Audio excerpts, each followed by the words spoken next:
Hello, good evening. How are you? Hello. Hello guys. Look at us, the white and the red and black.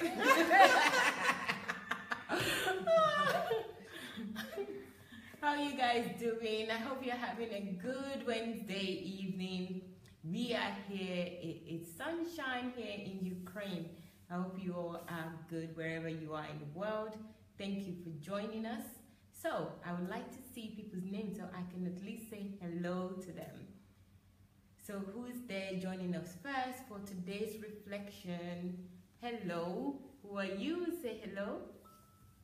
And I think we're still having problems with notification. So, if you're here already with us, please share the link. So, just post this, repost it, and also invite friends. So don't just post onto your page, but also invite other people to join us, especially people that you know that are usually with us.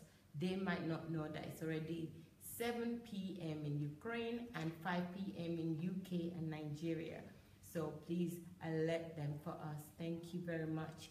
So today we're continuing with the plague of silence. So this is the reflection on the plague of silence. I hope you will join us today. You know that when we have these type of sessions where Dr. Sunday is not with us, you can call in. So you can call and contribute to these sessions, or you can write to us in the comment section. We would love to read your comment if it's in contribution to this. But Patrick, good evening. Thank you for joining. How are you? So for the few people that are here with us already, please share, share, share. Thank you. So I have here Julie, ID Peters, and our very own Queen Anastasia, and of course Mayowa. So Jane, how are you? Good evening. Thank you for joining. Thank you, thank you, thank you. So Jane, please help us to share. Patrick, also share. I can't see the other names. I don't know who else is with us. Hi Rems, how are you? I hope you're okay. Good evening. So good evening everyone, thank you for joining. Please share the link so that others can join us as well. So you can share a link, you can invite people, and you can just copy, you can just share, and it will go onto your page, and other people that goes on your page will be able to see that we're live.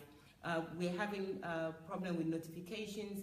We are all not getting the notification. Some people are, but not everyone is getting notification. Yinka, good evening. Jemmy, good evening. I'm quite far from the camera, so that's why I'm leaning forward like this. So please pardon me if you don't like the look, but I'm sure that you're okay. So thank you guys. So we're reflecting on the plague of silence. Dr. Sunday started the teaching on the plague of silence. It was the 21st of June. I believe that was after the prostitution of tithe and offering. The whole series is on YouTube, Sunday Adelaja Official. So if you haven't actually heard or seen or watched this series, I think you should. Even though you can stay with us now and listen and share your opinion as well, but you definitely should check out the series on the plague of silence. It's got 14 playlists, well, 14 titles on the playlist on the plague of silence, and 1 trailer. So please check it out. It's really worth checking out. This plague of silence series has really done a lot for me, and I know that it has done a lot for other people as well. So we are sharing our reflection, what our thoughts are on this. Well, the Sunday started, as I said earlier, on the 21st of June, and it ended on the 7th of July. And we had, 26. Julie's just showing me it's actually the 26th of June and to the 7th of July. And also there were 14 on total in the playlist and 1 trailer, making 15. So you will see it on playlist number 33 on Sunday Adelaja Official, YouTube, Sunday Adelaja Official, playlist number 33. Thank you, Samson. Thank you for joining. How are you? So guys, the ones that are here already, can you please share this before we start? So today we will be reflecting again on the plague of silence. Philip, how are you? And we would like to talk about the series in general. How many topics? I've already told you. We had 14 topics in total. When it was taught, I've already told you that. If you're joining us, if you're just joining us, we'll start from the 26th to the 7th to the 9th of July. to the 9th of July. So 26th to the 9th of July, 14 titles in total. And the topics that people speak most about, I think all the topics were spoken about. It was really a hot topic about silence. So we will discuss it now. So join us in discussion. And if you want to call, you can call Julie Ngoya on Messenger. Julie Ngoya on Messenger. She will put a name up now. So if you want to join in this conversation by calling us, please feel free to do so. We will welcome your thoughts and all your contributions on this topic. So, who's going to start first? Because I've been talking without breath, taking a breath. So, who's going to start first? I think I'm going to start. Yay! Queen A is going to talk. Okay, so, hi, my name is Anastasia, and I want to reflect on the topic of one person on the side of truth. One person on the side of truth. And this was the plague of silence that Dr. Sunday took us through. Obviously, it's not natural, I guess, and not easy to be, to be the one person standing on the side of truth. I have, and I've said before that there's one person that I really, really admire in the Bible is Daniel.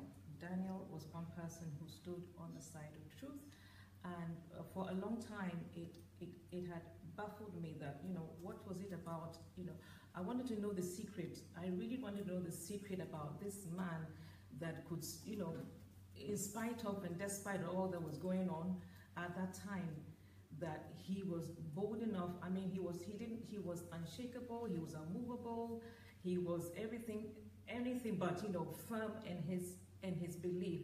And now I understand that he was standing on the side of truth. And Dr. Sunday told us that if you stand on the side of truth with God, then you are many. You're not that one person. And I think from my experience of being a Christian, we are not taught, to stand on the side of truth, because it comes at as if, you're disrespectful, or you're rebelling, or you were a true no, and all that. So I've learned, to keep quiet. And also, my personality is not so much as, I would say, vocal, as is not so much a vocal personality as another person. But from learning standing on the one side of truth, I've known and understand that I have a responsibility to raise my voice, because that is what God expects from all of us. Just because, you may be on the quieter side doesn't mean that as an excuse, to keep quiet. And that whether you're quiet or whether you're not quiet, once you stand on the side of truth, you are a majority. I'm just going to read a couple of some notes that I took here, which I think will help bring remembrance. So Dr. Sunday told us that don't ever be afraid of being the one person on the side of truth. So don't ever be afraid of being the one person on the side of truth. Really, you are not alone. You are actually in the majority. Because God is always on the side of truth. And if you are on the side of truth, then number one, the man that stands with the truth is with God. So that's number one. Number two, the man that stands with the truth is not alone. Number three, the man that stands with the truth is in the majority. And I've had some time to reflect on these three points that Dr. Sunday gave us about, being the one person. And I've been asking myself, what is it with us Christians that still, even though we may hear this, what is it that still makes us feel that we are still, the one person standing alone, as opposed to having God around us? Anyway, so I learned my lesson there, and then I just want to share that I took a bold step before coming to Kyiv, and I did this program that is titled "Your Body Matters to God." And I know that is a very, very sensitive topic when it comes to talking, especially with female, talking about weight size, and talking about everything to do with the body. And honestly, what made me realize that I was standing, quote unquote, alone, that particular, because I did three, I only probably got about one attendance. The few that came on just switched off. It was as opposed to the other ones that I do, they stay. And yes, this is the first time that I've done a talk show and people have come in and switched and immediately switched off. So then I was asking myself, okay, Daddy God, I believe that you gave me this topic because I didn't want to go there. And so standing on the side of truth can be very uncomfortable. It can be uncomfortable, it can be lonely, it can be, what's the word? Sometimes you may feel like you're losing confidence in yourself because if you've had people listen to you all the time and then all of a sudden there's nobody there to listen to you, you wonder, what is going on. So I just want to share my experience of, number one, from somebody who is a quieter personality that may not be vocal, who is learning to be vocal, to raise their voice and shout out concerning those things that God wants us. Because Dr. Sunday told us that that anybody that keeps quiet is being evil, is consenting and colluding with evil. And I don't want to be colluding with evil. I wanted to raise my voice. So this is a little bit of my experience of, a quieter personality, raising their voice to stand the truth where nobody wanted to hear the subject. So I don't know. That's my big Queen. I think you made some really, really good points there.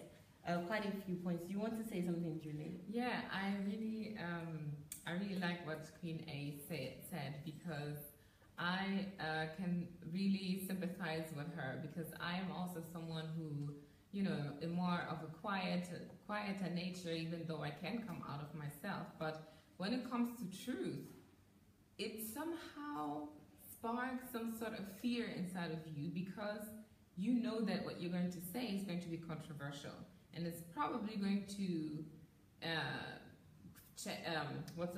to chase away people, and this is what you don't want, especially if you're someone who's quiet, who don't want to be misunderstood, and so it's kind of a dangerous zone for you to speak out when it's going to be controversial. It's a very what's the word in English? I'm thinking in German now, but it's a very sensitive area, to find yourself in. And so I really saw myself there when she was talking because I found strength in the fact that Pastor Sunday himself, he is someone who speaks truth, and I would be someone who was asking him, why are people not around you all the time, and why are people, leaving? And I would be worried when I see that the number of people watching would decline and everything. And I would be worried about these things because I thought, people should hear this, And he made me understand that, this is it when it comes to truth, because most of the time you will stand alone in quotes, when you stand for the truth. But in reality, you're not alone because the truth, truth itself is on the side of them, it's the majority because it will always win, no matter who stands against you, no matter how many people, truth itself is absolute. Nobody can do anything against it, no matter how many legions of people or demons or whatever, want to fight against the truth. Just realizing the fact that truth itself is enough, it's just like, wow. It gives you peace, it helps you to yourself just stand up because you forget about everything else. You just know that you have already won. So there's no battle for you to fight. All you have to do is just to release. So yeah, I really like that. Interesting. Guys, I know it seems like we're talking about truth, but it's actually about the plague of silence. And obviously we have to touch on truth because not being quiet means that you're being truthful because you saw something and you're not, or you should have done something and you did what you needed to do. That is on the side of truth itself. So saying what you need to say when you need to say, or taking an action that you need to take, is being truthful. So it's not a reflection on truth, but truth has to be mentioned in this reflection. Yeah. And you know, for both Julie and Queen Anastasia, I really like the fact that they're touching on certain topics, certain areas of this plague of silence. There are two things that I really observe, which is the term of being introvert and extrovert, like being a quiet person or not being a quiet person. Being able to to speak, and understanding the plague of silence should not have anything to do, should not have is not conditioned on your trait type. You know, it's not because you're spoken that you would speak, and it's not because you're a quiet person that you will not speak. You know, it's just something that you have to do regardless of what your trait or you know, conditioning is as a person, or disposition as a person. So, you know, you don't always expect even people that are very loud or very outspoken extroverts. This is a problem among even extroverts, that when they see something that they need to speak about or action that they need to take, they don't take it. So that is not a precondition. Just so that people that are quiet out there, they don't think, oh, you know, this doesn't, I'm just a quiet person naturally, so that's the reason why I don't talk. It's not because I'm evil. It is still evil, you know, if you don't speak. So that's one thing, and I'm sure that somebody else will speak about it to delve into it a little bit more. And then the second aspect is that the plague of silence, in terms of if you don't, the fear factor of it. I think Julie mentioned that, and being alone. So that's really important, because yes, there is a series on one person on the side of truth is more than is in the majority. That's really important for us to know, and we shouldn't be afraid, because that's also related to fear. You know, there is nothing wrong with being alone. There's nothing wrong with being on your own, and you know, as long as you're on the side of truth. Actually, that doesn't even isolate you. You know, I think that you will be isolated if you're in a crowd, but you're not on the same mindset or frequency, or you're not at peace with whatever you're doing. That actually makes you lonely in your heart. So you could be in front of, you know, with so many people, but you will still be alone, you will still be lonely, you will still be, what's the word? Isolated, not content. So being on your own should not even be a problem. It should be something that you embrace. So even if you are one person, you're a multitude, if it is truth, you know, nobody can stand against truth. So even those people that are probably not on your side at that instance, they might end up being alone themselves, because if they're not for truth, then they are the one that actually not with anything. There's no substance. There's only substance when there's truth. So if there's no substance, then what's the point? There's no essence to what is happening. So we all really need to cultivate that habit to know that, you know, being on our own, being lonely, being one person that is challenging something is not wrong. It's not something to be frowned at. It's not something to reject. It's not something to be worried about. It's something to be boldly embrace. Something for you to love, you know, and accept. Don't think that it's a negative thing. It's always a positive thing to be in that way.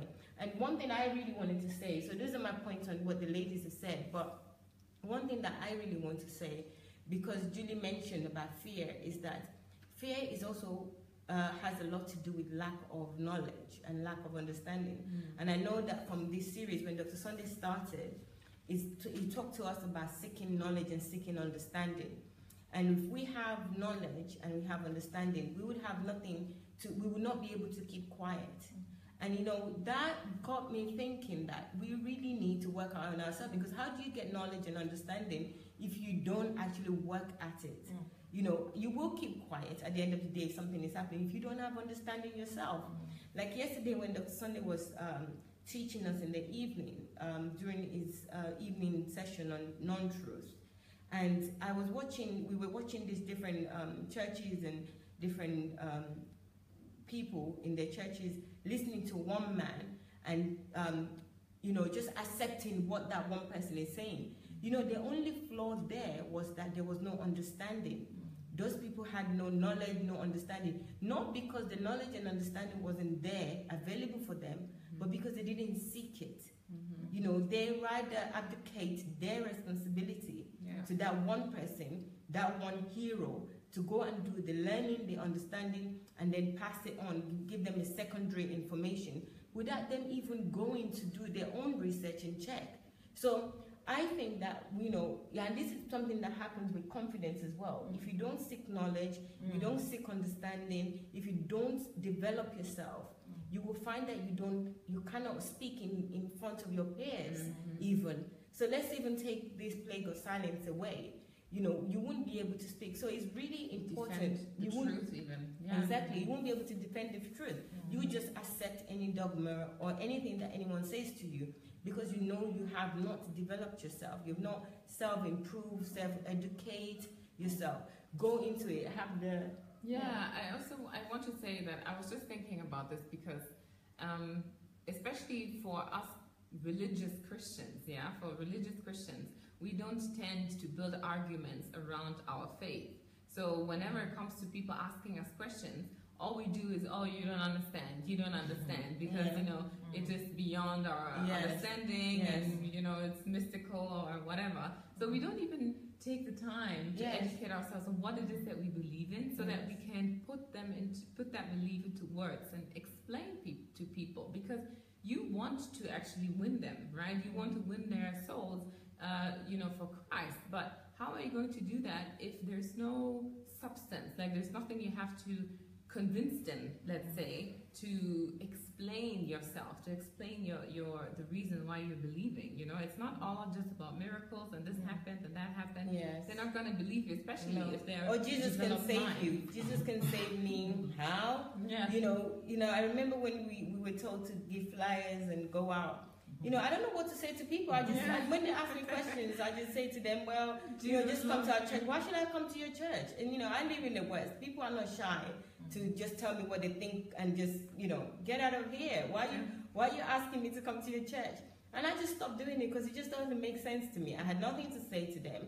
I haven't built up my own muscle. So I couldn't, even if and then it also calls you to condemn, because when you don't have knowledge, you don't have understanding. When you try to sell somebody something you think you know, as a Christian, you don't have the full force, you don't have the full equipment, no tools.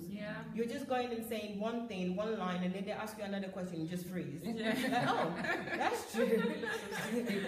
So seeking knowledge is really pivotal to the success of you being able to speak.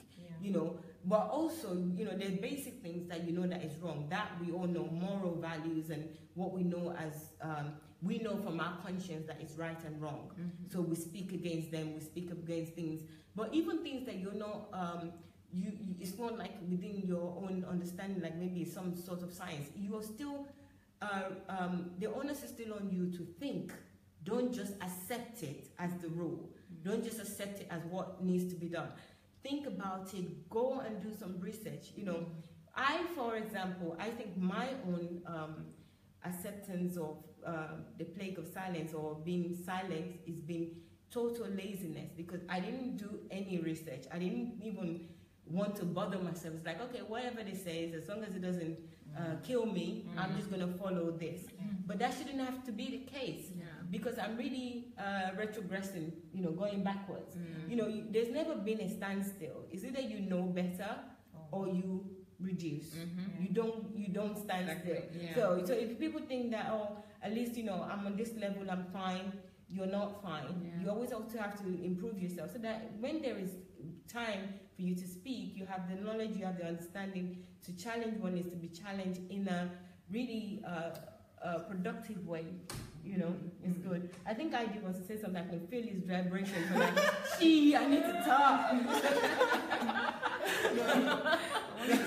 wanted to say so just quickly. I wanted to say that, you know, one of the breakthroughs for me is when Dr. Sunday taught us that to read widely. Because that is when you can talk with intelligence. You can talk with power of you know, anybody that comes your way. So, because for example, growing up, in Christian circles, you're only taught to read Christian books. In the Bible, that's it. But to read wide, read scientifically, read. Like the other day, I heard Queen Julie Joy. She was listening to a debate, and the only thing was that it was in German. I would love to have, sat in that debate and heard. So go to debate. Listen to debates. Listen widely, so that when it comes to you'll be able to you'll be able to stand and raise your voice, because you can speak intellectually, you can speak on the level of these people, or else you just look down to people. So. Sorry. Because I know you're going to talk very much. And then some people will come and help me in the midst of three queens. I did such a gentle. You can't believe. Well, first and foremost, I want to question the belief that we have people who are extrovert and introvert. I have made a research, and I find out that is a pure lie. This is how communication is. Communication happens in different ways. Okay? For me, someone can speak and the other person cannot speak. That does not make him or her to be introvert. There is something that is happening inside of him or her. The person can write, or he can tweet, he can do recording. That is communication right there. Everybody is not given the gift to speak. Okay, just like Dr. Success. He is very focal with his writing. Okay, can we say, okay, because he doesn't he's spoken word. It's written word. Yes. So communication happens in different forms, and everybody has their own way of communicating. You understand? So for you to be quiet because of the plague of silence, that you don't have voice to speak, or you cannot speak, you are media shy, that is a myth. Right there. You can write. If you cannot write, you can share somebody's post. Do you understand? That is communication. Yeah, I agree. And let's go back to our reflection this evening, tonight, which is the plague of silence, the menace of silence. Society. The destruction of silence. We are where we are in Nigeria and in Africa because of the menace of silence, because of the culture of silence. Our culture, we've been taught also in our religion that we don't say we should not condemn elderly or so-called men of God in the public. But in this Europe, this part of the world, anything that you see and it is not accepted widely, you are meant to condemn it on the social media. Even they will give you platform, even though it's your dad, whosoever it is, they will give you a platform to condemn it. But because we were taught that we should not speak against our father. One day, one doctor, I had a privilege to speak with him. And so I told him, look, our fathers, they failed us. And I'm waiting for a time. I will make a special broadcast for that. Our fathers, they sold us. We are, the point that we are today is because of the consent of our father. They accepted the culture of silence and they give their consent. Just as we were quoted that silence means content. You consent with the evil. And also, for evil to triumph in the society, is for good men to do nothing. It's for good men to not to speak. People are telling me, okay, what if you are the only one who is speaking out? I am not the only one, and we are not the only one. There are some people who are just waiting for our voice, who are just waiting for our letters, who are just waiting for somebody to voice his opinion so that they can identify, okay, we are not lost. I was very surprised when one of the pastors I saw in his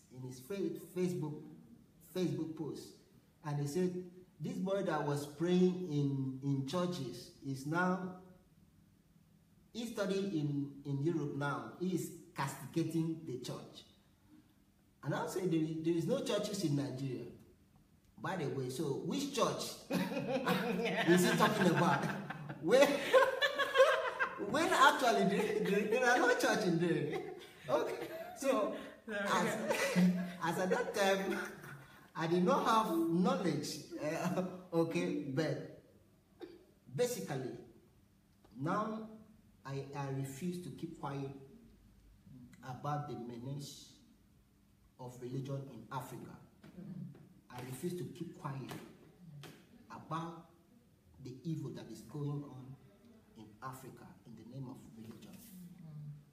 Even the one that we so elevate, which is Christianity, that one has caused more menace than the Muslim religion.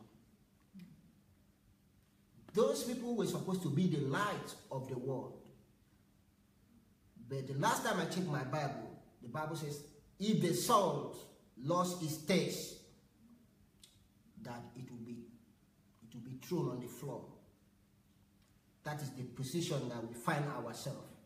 That is why me and you, we cannot refuse, and we cannot continue in the way of our fathers to keep silence and condole while those evil men are still celebrated. And they are the only ones who are God. And the pews are just mere slaves. Today, digital slavery is not in chains, but is in membership of what the ignorant church is called church.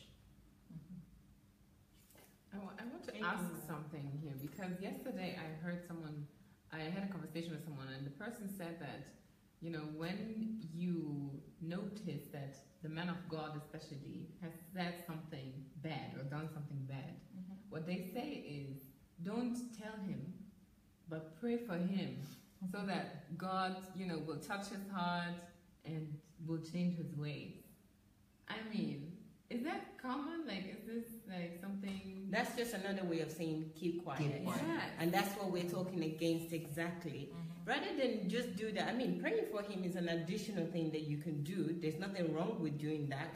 But God's mouthpiece, we are God's mouthpiece. Yeah. We are God's eyes. We are God's legs and hands. So what is it that is stopping us from actually talking to people? Maybe we have to learn how to talk to people in such a way that maybe we're not expressing ourselves with emotions only, or, just, oh, you said something wrong, like I would normally do, like, that's not the right way to go about things. But not to say anything and say, pray for him, I think that's another way of zipping it, of saying that don't say anything, and I don't think that's the right way to go. So that's very common among Christians, that you pray for them. Why do you pray for them when they see something that is wrong? Why not they tell you, they tell you, or they use it to preach, so why is it that you can't say something? It's just, again, this is what I don't get with Christianity, with so-called religious people, is that you really put yourself like really down low, and then you elevate these people. But how can you do that? How can you even love them when you don't love yourself? How can you put yourself so low that you just don't see yourself as anything? And then believe also that it's the same God that created you. Why would the same God created you and make you so low and make them so high? could you love that God? You know, I know that there are different people and different strengths and different abilities in the world and different intelligence and everything. But to really put yourself so low that you think that, oh, this person is just too much for me to say anything, it's wrong. It's really wrong. You can't really love God that way. I keep saying, if you think of God like your parents, and you cannot talk to your parents, can you not talk to your mom and your dad? If you have parents like that, then that's not good. If you're not able to talk to them, they're not good parents. You grow up, and as soon as you're independent, you run away from them. Those are the kind of parents you don't even want to see. But if you have a parent that you can dialogue with, you can talk, you can say, Mommy, I don't like this, Daddy, this happened. You're free with them. You tell them what's happening in your life. You tell them what you need to tell them. But if you keep going on and saying that this person is a man of God, so you can't do anything, how can you really love God? You can't really love God truly. Or if you think that your mom loves your other siblings better than you, you can't really love her. You just think that she's a partial person. And as soon as you have some sort of freedom, you get away from them. You just say, right, I don't want to have anything to do. So I really don't get, do you really love God? People that talk that way, how do you see God? What type of relationship do you have with God? Because if you're constantly putting yourself down and thinking that you're nothing, and these people are a man of God, and you're... Well, please let me add something. Yeah. Those people are hypocrites. Why do I say so? Okay, you respect the man of God, the so-called pastor, the so-called Jews and bishops. What about the next person? Do you understand? Do you accord that kind of respect? Do you understand? Yeah. And one thing I saw, the respect that we give to men of God, respect. I know what is respect. It's not respect. It's that one. I don't know what it is. It's hypocrisy because you don't respect yourself. Yes. You respect the man of God. My pastor say, my pastor say, my pastor say. Yeah.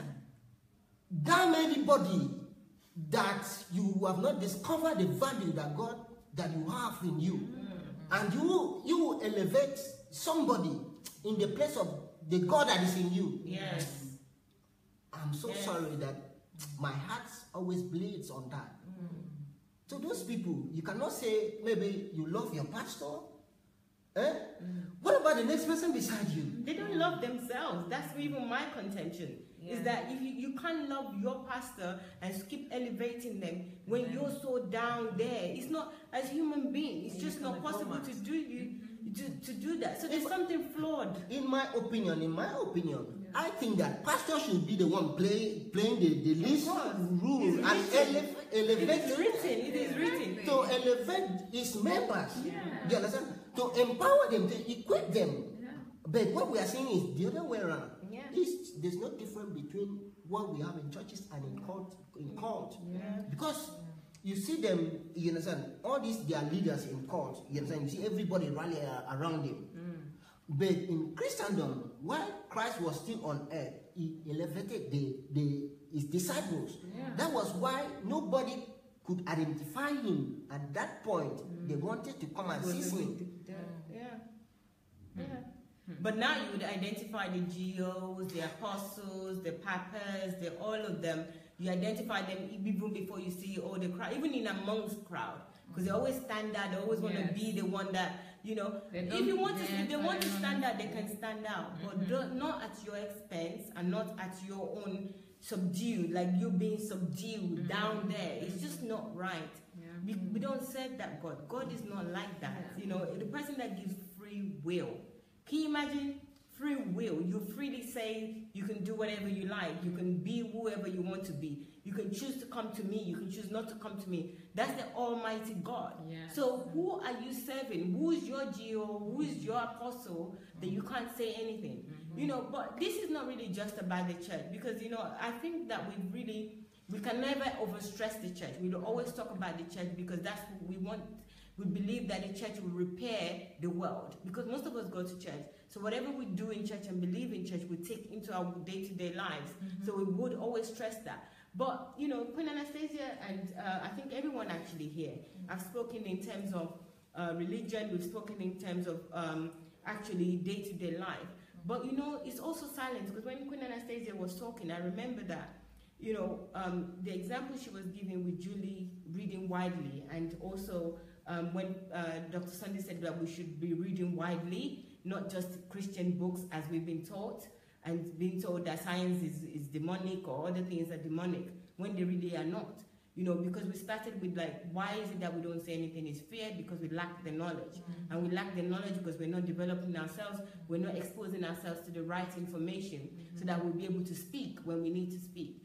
But it's, that's a really good point in terms of the debate, the political debate that Julie was listening to in Germany, in German language. She wanted to engage in it. But even Christians, not until recently, Dr. Sunday spoke about that, I think yesterday, not until recently, especially in Nigeria, when the politicians are saying something about the churches, and the churches should not pass on GO and headship to their family, that they should pass it on to, to the right person. That they started talking about getting into politics, that, that their children need to get into politics and they need to start doing something in politics. But my point really here is that it's not even just reading widely, also involve you listening to news, listening to the right type of information, learning about the greats of the past. That's something that nobody even ever taught me to do until we did the Real Talk. I think it's Real Talk with Dr. Sunday during his Golden Jubilee. Before, I don't care about the greats. It's just like, oh, they're dead, they're gone. Why do they matter? But, understanding history, understanding your history, understanding your background. How many of you even know about your own family, your immediate family? It's like, oh, don't know. The only thing we know as Christians is that there's generational curses. We don't know about the generational good that your parents... Generational blessings. Yes. We don't know. We just know about... They just keep going on about generational curses. So we need to participate in politics as well. Participate in things that matters to the world. Everything matters to God. Queen Anastasia was talking about body and just being the only person that your body matters to God and nobody wanted to join in. Why do we run away from those kind of discussions? Those discussions are normal, they are important, they're vital. They're vital. We need to look after our body, we need to look after, look at our body. Don't shy away from it. Don't run away from knowing who you are and, what your body looks like, what things look like. All those things we need to really reevaluate what we know to be silence, because it is a form of silence when you're not interested in your community, when you're not interested in the politics that's going on, when you're not interested in the vital news. I'm saying this as in, it's not like just focusing on one area, but focusing on all the other areas that is pivotal to your well-being. So politics is one of them, education is one of them, society is one of them, culture is one of them. Know everything that you need to know. Don't just like, okay, this is my domain, that's it, I'm just going to stick to that domain. And Dr. Sunday many times tells us that, oh, there are people that say, oh, you're a pastor, focus on being a pastor. What does that mean?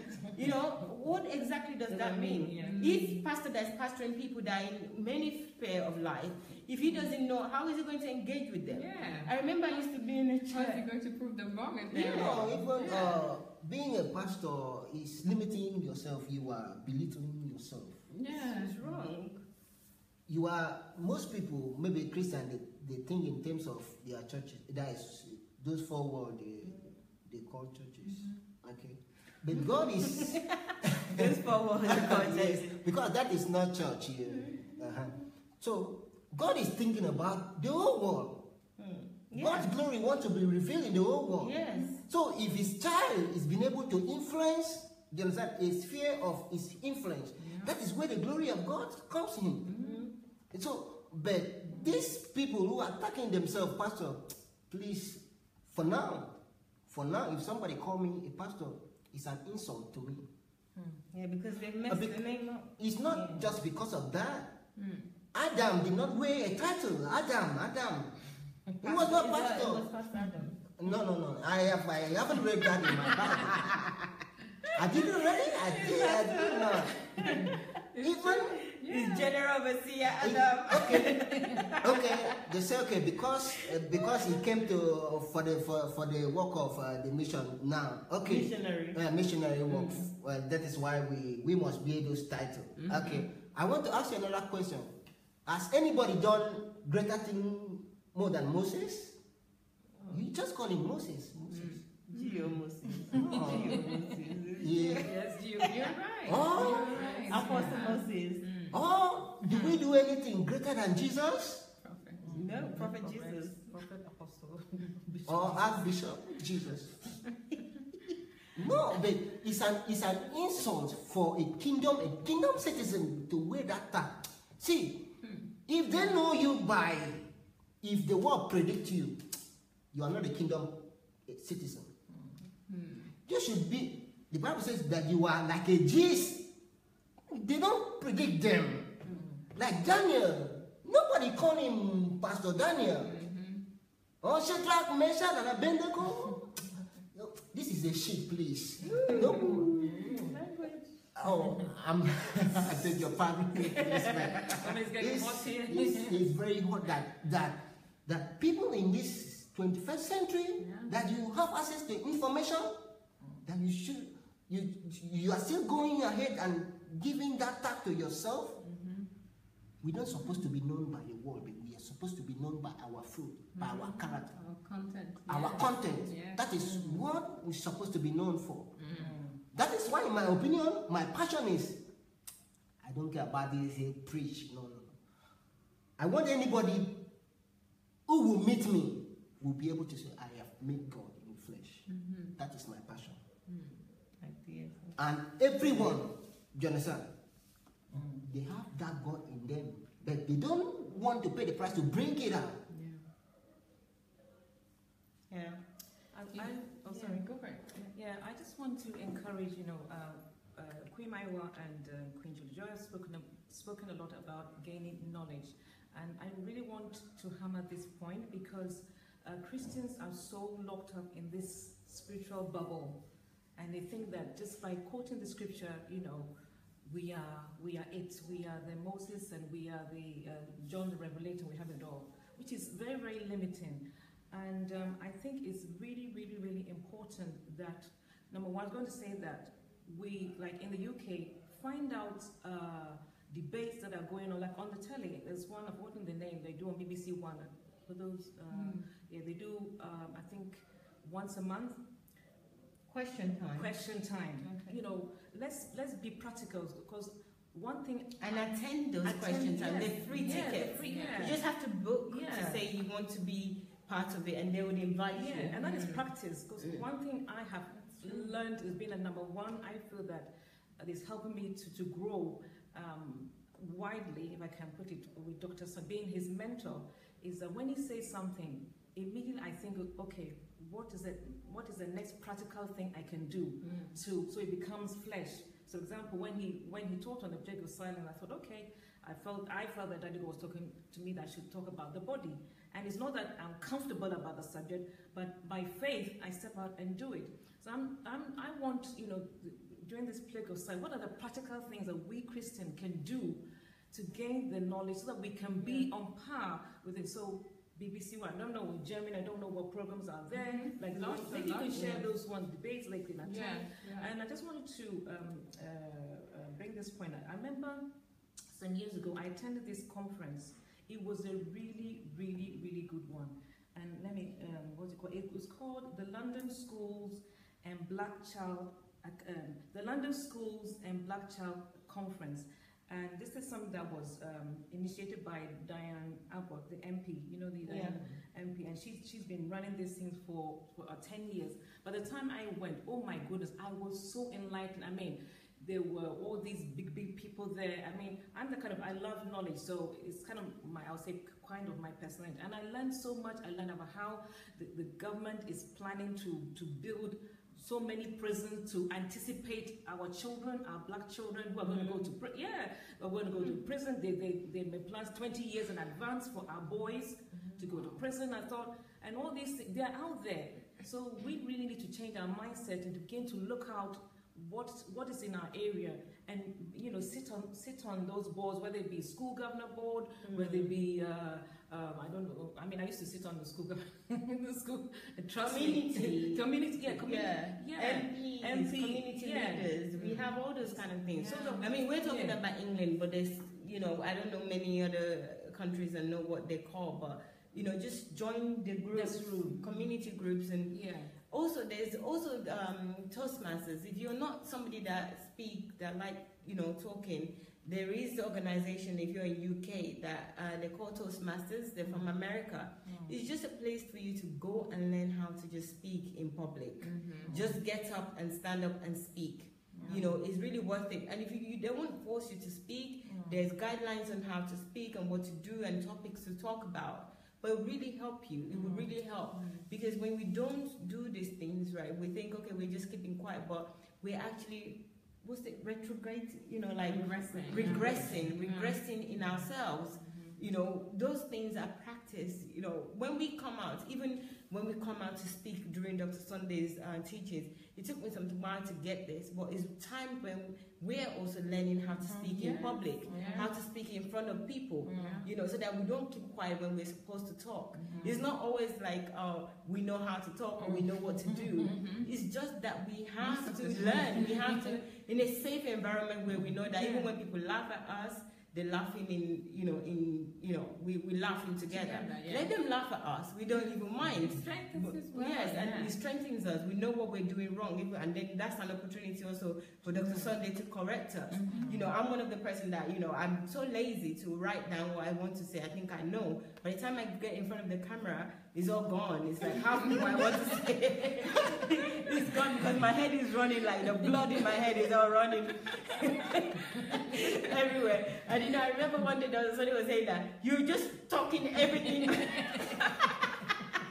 I was like, oh, that's true. I was talking everywhere. I just talk everywhere, And that taught me a big lesson. And you guys have seen as well when, I don't know what was even said yesterday. I can't remember. I think I remember, but for some reason I don't. But it all takes practice. It takes you practicing, going to do what you need to do, not neglecting what you must do every single day. It's not like, okay, I'll practice today and then for the next 2 weeks you don't do anything and then you come back to it. You have to always pick up where you started from. So these are all practical steps, to gain that confidence, to be able to speak, to gain the knowledge. Because I know that we're not bad people, There may be bad people in the world, but I was just thinking, and I remember Dr. Sunday's first teaching was about knowledge and the plague of silence. The first one, which was just the introduction about the plague of silence, was about knowledge.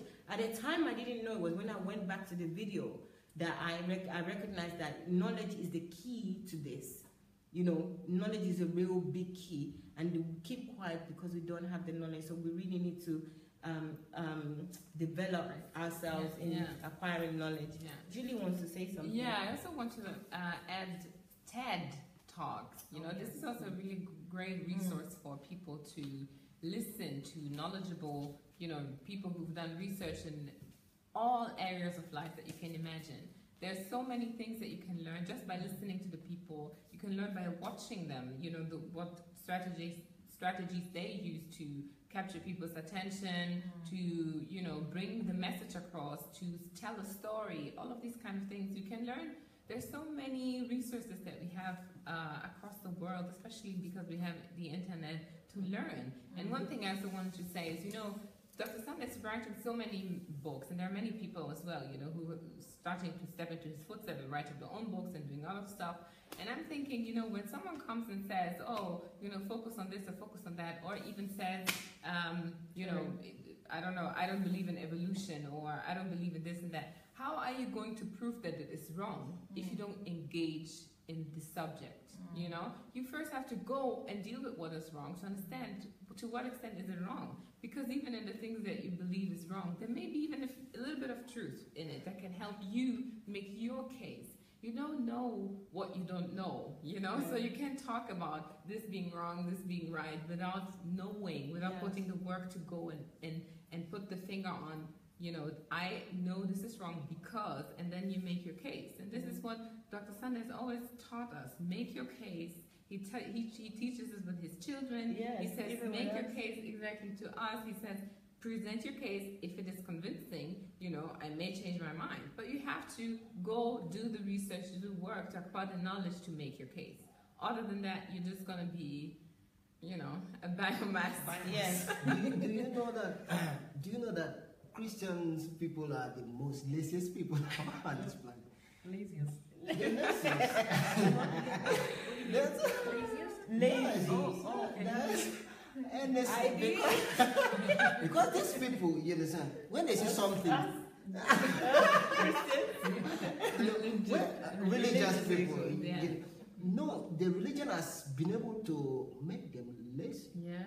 So when they see something, they don't like to engage that thing. Mm-hmm.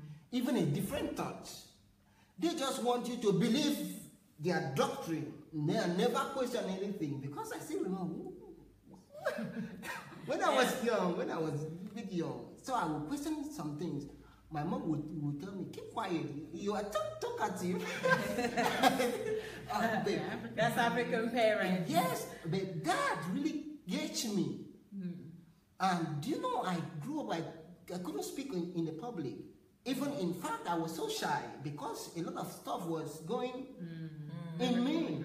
So even I was so shy to a point that if 4 people are sitting down here, I will find another route to go and take another path. Yeah. When I went to university, the first time they saw me, they elected me as their class rep, not because I was speaking, but because of my character. They just observed this calm guy. And the first time they just knew my name, that was the first day I told my colleagues, this is my name. I always come to the class, I attend lecture, I go. So as a dad, when I saw that in the student union government that we had in the university, that we've been contributing a lot of money, but nothing is done for the students. Okay, so when I said I want to go for the president, they rebuked me. They said, no, I did not do. We need somebody that can stand up and speak. Don't you know that we have thousands of people in this faculty? And I said, I am willing to do it. They say no. Number one reason that you are disqualified is that you cannot speak to the public. Even my own colleague, I cannot stand up like this to address them and tell them, hello, wonderful colleagues. Please, the lecturer has decided to shift his class later in the day. I couldn't do it. I would just pass the information one by one. Very good servant.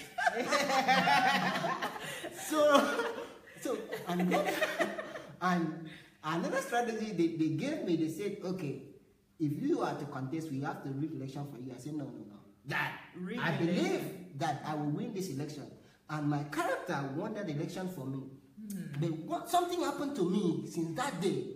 And anytime I have opportunity to speak, and not just speaking in the public, I can go and speak to the tree. I speak alone also. Yeah. I can go to forest and speak with the forest. I speak to the trees. Something happened to me that day. I was sworn in. So after the oath of my affirmation, so my acceptance speech, everybody who that were not present at that moment were calling me. What happened? Because something entered me since that day. I am not the same. Since that day, even I know some people that after my speech they will come and ask me, who write your speech? I just tell them I write it and I give my senior cousin to edit it for me. So since that day, so I don't know what is catching you. If you are a writer, you have to write. We learn to write by writing. If your own is to speak, you have to speak. No matter how horrible it is, we learn to speak by speaking. Yeah. So if you learn to tweet, or please do it, we learn to tweet by tweaking. So whatever you are doing, keep on doing it. Well, if it's good. Yes, it's good. Of If you're course. not doing it, then it's not good. Go ahead. Because you're talking about if tweeting, if speaking, speak. Look, there's nobody who was more quieter than myself. So I want to speak to the introverts that nobody's more quiet than myself, and I've said it before, my mom used to beg me that, please, daughter, will you open your mouth and talk? But who would have thought that, I could sit in front of my, my mobile camera and do talk show. So let's beat this plague of silence. We can beat it. Do that. Yeah. So Beat it to the We can ground. beat it. Yeah. there you go. Guys, it's that time exactly. We will be back in 1 hour. But before we go, I just want to remind you that we're having this reflection on the plague of silence. And it's not too late for you to watch all the series. To watch the series on the plague of silence is available on YouTube, Sunday Adelaja Official. Sunday Adelaja Official. If you want to go to it straight, without looking at all the others, which I don't think you should do, because there's so much gold mine in that channel. So it is number 33 of the playlist, but I'm sure that you will want to watch the other playlist and the titles that are on there. They'll really be useful for you. And the other thing I just want to mention to you is the titles. Maybe that would intrigue you a little bit. So the first one was The Plague of Silence. That's just the introduction. The second one was The Culture of Silence. The silence equals the culture of evil. We spoke about that a little bit yesterday. And then we had The Plague of Silence. I just said that. Truth, My Best Friend. That's also in that series. Also, Silence is Darkness is in that series. Silence Means Consent is in that series. The Root of Foolishness is in the Plague of Silence series. One Person on the Side of Truth is the Majority. That's what Queen Anastasia spoke about. That's one of the titles. Cry Out, Do Nothing, Do Not Hold Back, sorry. Cry Out, Do Not Hold Back. This already, I think we'll probably talk about this tomorrow at some point. Please don't repeat the mistakes of Martin Niemöller. Don't repeat the mistake of Martin Niemöller. Niemöller. She's German, I think. Don't ever forget Dietrich Bonhoeffer, Part 1 and Part 2. And then we had Lessons of Boldness from Dr. Martin Luther King Jr. And then we have Fear Not, Fear Not. After Fear Not, what did we have? What was the last one? After Fear Not. Oh, Fear Not was the last one. So that's really encouraging. It ended with Fear Not. Do not fear. So there's nothing to fear. If you're somewhere, there's a part that you're lacking, which due to knowledge, please seek the knowledge. You have the power to seek knowledge. And if it's something to do with maybe shyness or upbringing, you can also learn to come out of that. We spoke about listening to debates, listening to news, watching TED Talks, going to Toastmasters, wherever you are, they're all over the world. So just do something. Just don't keep quiet. Don't just stay, do nothing, okay? Even commenting on this live broadcast is a step of not keeping quiet, okay? So remember the plague of silence. We'll be back tomorrow with this program. I believe we would have this again because I think it's really good. It's a really good topic to reflect on over and over again. And also we'll be back, as you know, today. Dr. Sunday will be continuing his teaching on non-truth. Non-truth. Today's topic, I'm not quite sure, but you will find out in less than an hour. So we'll see you again soon. Take care. Bye. Bye. Bye.